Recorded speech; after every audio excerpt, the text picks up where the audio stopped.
Rêve uni, l'expérience de la conscience témoin. Recherche en santé mentale, psychologie, rêve, spiritualité.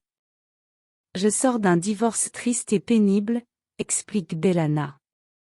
Je me pose des questions sur la décision que j'ai prise et sur la façon dont j'ai dit adieu aux valeurs de mon enfance. J'ai l'impression d'avoir tout perdu, je n'ai plus de repères et j'en souffre. Je veux m'en sortir.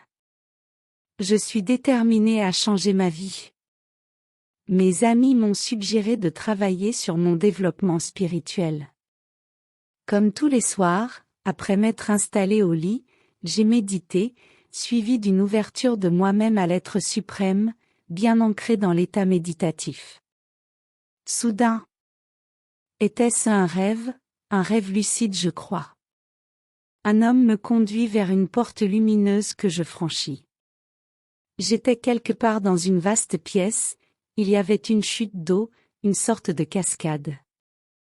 Chose intéressante. Je me souviens d'avoir reçu quelque chose à boire, c'était de l'eau et je la buvais.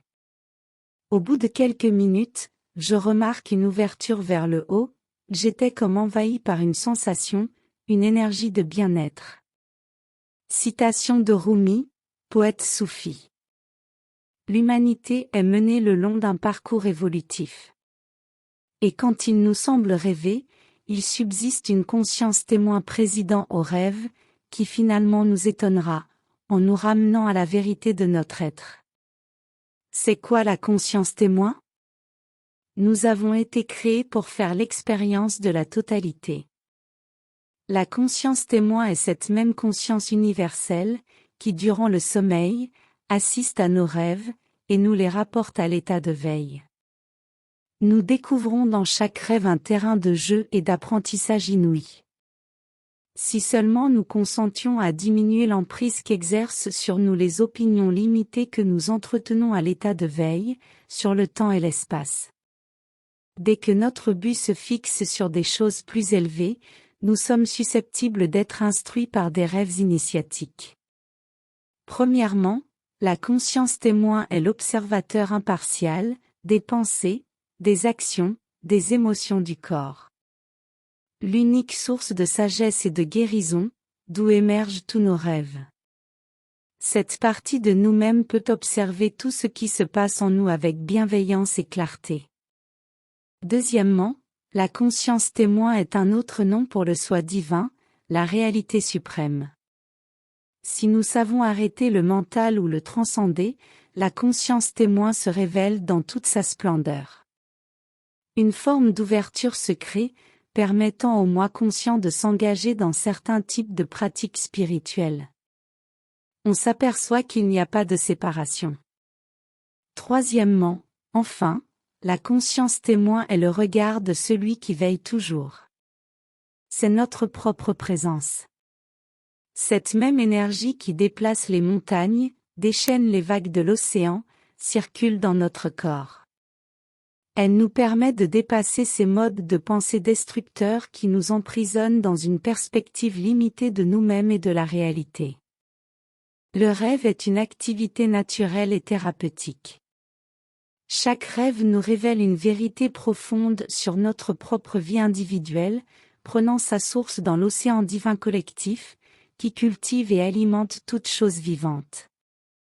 La conscience témoin nous permet de faire l'expérience du monde comme un univers de forme. Elle est élargie, et voit l'univers phénoménal comme quelque chose qui émerge d'une intelligence, englobant la totalité des choses, totalement sans forme, invariable et absolue n'ayant ni commencement ni fin.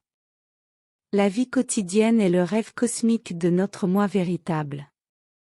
Comment reconnaître les pensées faisant obstacle à notre processus naturel de guérison et de croissance?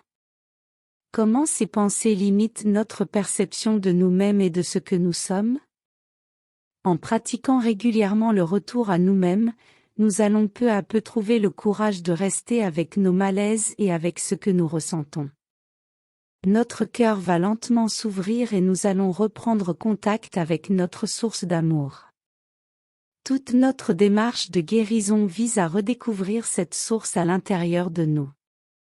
Plus nous sommes en contact avec cette source, plus nous découvrons que nous sommes complets et qu'il ne nous manque rien au niveau de l'être. La création d'un espace sacré intérieur, comme dans ce rêve lucide, favorise l'arrivée d'une nouvelle énergie joyeuse, porteuse de vie et de lumière. C'est dans cet espace sacré que nous découvrons les stratégies de l'ego pour maintenir la polarité. Nous découvrons un monde que les philosophies orientales suggèrent de considérer comme une illusion. Un monde compris comme une partie de la réalité, dépourvue de substance objective, car elle est non permanente. Dieu est la vie de nos vies. La substance de notre existence et de celle de l'univers. Nous percevons l'ordre et l'harmonie dans le cosmos, lorsque l'unité est réalisée. Le cosmos est une expression concrète de la divinité. C'est la splendeur même de la source, qui se reflète en vous, lorsque vous vous absorbez en son esprit et en son être resplendissant. Ceux qui rêvent éveillés, ont conscience de 1000 choses, qui échappent à ceux qui rêvent endormis. Une citation de Sri Aurobindo: s'il parvient à rester lucide, le rêveur fait alors l'expérience de l'absolue liberté. Étant vous-même lumière, pourquoi tâtonnez-vous dans l'obscurité? Merci d'avoir écouté ce message. Rêves unis, pour partager nos aspirations, nos intérêts, nos rêves.